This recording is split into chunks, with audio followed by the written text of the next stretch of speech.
Hey yo, welcome to the State Road Show. So today I'm going to get into the best 5 ways to make money on State Road in any jail. Now, one thing you got to understand about State Road and every jail is pretty much all the staff are from the street. The guards, the kitchen staff, social workers, this and that. They're all from the street. So there's a lot of ways to get in one of their ears and they'll be down. So let's get into this list. Number 5, chow hall worker, kitchen worker. Now, when you're a kitchen worker, you got access to all the food that's on State Road, except staff dining. I'll get into that in a minute. But people would bring back peanut butter, bread, peppers and onions, garlic, everything people want to add to their chi-chis.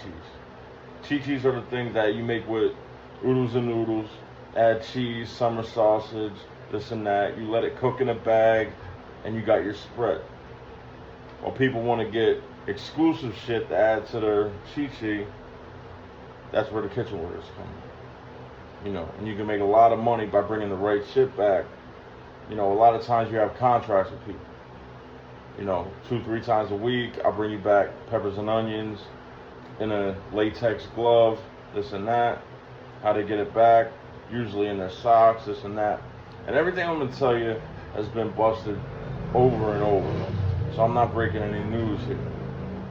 Now, if you get a plug in staff dining, now of course staff eats better than the inmates, so you get access to real exclusive shit. Real burgers, real steak, real hard-boiled eggs, you name it. The staff's eating it, and they work in there, they can get it back to you.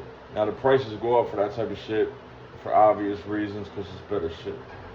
But that's a real good hustle, especially if you don't get no money on your books and you work in there. Now they pay you decent. I think it was $45 a month, something like that, which is a decent wage on State Road. But yeah, the chow hall. Plus, you getting Aramark workers' ears. See, Aramark workers are the ones that oversee all the kitchen workers, along with some guards.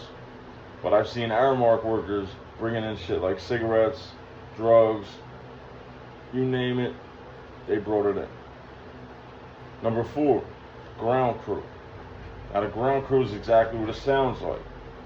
There's a lot of ground on State Road, a lot of grassy areas, trash that needs to be emptied, this and that.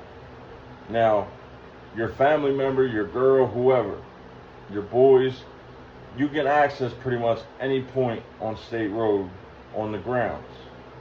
You just walk past the gate, they don't know if you're there for a visit, and they're not too on top of their job. So say you're a ground worker, and your job's emptying trash cans. You can tell your girl, listen, there's 3 trash cans over here. You give them the location. Between 2 and 3, second and third trash can, put a package. Now you got a supervisor out there with you, but usually the supervisors are the guards with most seniority. They're tired of their job. They follow you around in a van, but usually they don't get out the van. They're not paying attention because they hate their fucking job at that point. They've been there 20 plus years. They're ready to retire, so they're not on top of that. Plus, they're cool. They gain trust with the people they work with. You gain their trust, the more lax they are. So there's a lot of money to be made by smuggling shit back from outside. And usually when you do something like that, the agreement is a 50-50 split. Now, a lot of times you can do 60-40, things like that, or just promise to break them off this much because you know what's coming. That's a real good hustle for a ground crew member. Number 3, visits, for obvious reasons. You got family members bringing shit in, your girl bringing shit in, your brother, whoever, bringing shit into you. Now the process of getting in with shit for visitors is really laxed. like I said, it's a free-for-all when it comes to the guards. They do the bare minimum, you know. They're just there to collect a check and get the fuck home. You know what I'm saying? Also, if you clean the visiting room, a lot of money to be made there too. Your girl goes into the bathroom, and like I said, this has all been busted and everything like that. They leave it behind the paper towel. They leave behind the radiator. They lift up the trash bag out of the little trash can, put shit there. You make an agreement with the worker that works the visits, cleans the visiting room, boom. Same thing with the picture guy. Make agreements there. Your girl gives you whatever. You shake his hand on the way out, boom, and they don't get searched. So, the visiting guy has a lot to gain by bringing shit back. Now, when you bring shit back to the block, everything in jail goes for 5 times what it's worth on the street, at least. Like a cigarette, a Newport. We call them Cadillacs or Caddies. Now, you can make $25 off a whole cigarette. Now, that price can go up and go down depending on how many people are getting cigarettes in. Like, if you got 10 people on the block that are getting cigarettes in, they're going to compete. They're going to cut each other's throats with the prices, and, you know, prices will go down. You might be able to get a caddy for $10, whatever. But that's the way it's always went when I was on State Road. Number 2, the mail. Now, this was a big one for us white dudes, and I'll explain why. The only thing really coming through the mail was Suboxones. Now, the process was, Suboxones come in 2 forms. You got the films and you got the pills, right? So what you had to do with the pills was you had to melt them down, add a little water to where it's like a paste. Then you get somebody to make a drawing, like a big orange dinosaur or a big orange truck, whatever. But it would be orange, and then it would look like it was drawn by crayons, but it was drawn by Suboxone paste. So you'd have a whole big sheet of construction paper with whatever they put in it, the Suboxone, this and that, whatever picture they drew, and that'll last you a long time. You can make a lot of money off that. Also, they used to put them behind the stamps. You can get 3 Suboxones behind a stamp. Now this got busted, so they stopped giving you the stamp. Plus, they also got these blue lights that can look through the construction paper and see, oh, this ain't a regular drawing. There's ways they could tell. Now, on these days, when mail was expected, or when these pictures were expected, you'd have 20 white dudes hanging around the guard's desk. Now, if these guards knew what to look for, or gave a fuck, or paid attention to anything, they would notice around the same time mail would come in, which was about 2:30 in the afternoon, right before shift change. You'd see 20 white dudes hanging around the desk. That set off some red flags, but it didn't. And it was always us hanging around the desk waiting for mail. And you would see 4 or 5 of us, or whatever, however many got this going, getting their mail, and sprinting back to their cell, you know. And then all the white dudes on the block would be pickled for the next however many days, plus make money off it. So that was a real good hustle. And number 1, the guards. Like I said, a lot of street dudes, a lot of people looking to make money. They don't make a lot on State Road. Plus, they cut the overtime. Let me give you a little story about that. There was this guard, I believe his last name was Wabasi. He was African. So in 1 year, he made over $1.2 million in overtime. So the administration found that out, so they cut overtime big time.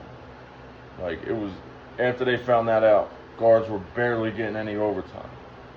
So you cut their overtime, you know, their wage isn't that much. They're making about a little over $20 an hour, which is decent, but it's not enough for a lot of people. So you get in the right guard's ear, and that's a risk. You got to know which guard, you know, to approach. You can usually tell. Now there's two types of guards. The real hood street dudes who act just like inmates, basically. They're basically inmates in black uniforms. Or the old timers, like the guys I said work with the ground crews. The old white dudes, you know, they're usually sloppy, their uniforms sloppy, you know, they got a stomach this big, they just don't give a fuck anymore. You know, you get in one of their ears, and they'll play ball with you. That way you can get anything in, because they don't search each other. You know, it's like a sign of disrespect among guards. You know, because when you're a guard, you walk in, the guards that are supposed to search you look at you as like, that's my boy, this and that. I'm not gonna search my boy, this, you know. But there's a lot of guards that got tore off because they were bringing shit in. Like I said, they got access to anything on the street. But the price is high. The price is real high. Any one trip can cost you $500 to $1,000 to bring shit in. So you got to make it worth your while by bringing enough shit in to get that money back, plus make what you're trying to make. So that was a real good hustle. Now I try to leave you with something at the end of every story, you know, to do this. So if you're a prison guard and don't give a fuck about the job really like that, then hey, rock out. Do what you do. You know. As far as approaching guards, like I said, you gotta be cautious. You ask the wrong guard, you think he's cool, because a lot of these guards will play cool. They'll play cool for a while. Oh, this dude's thorough, this dude's he's not. Turns into a super cop real fast.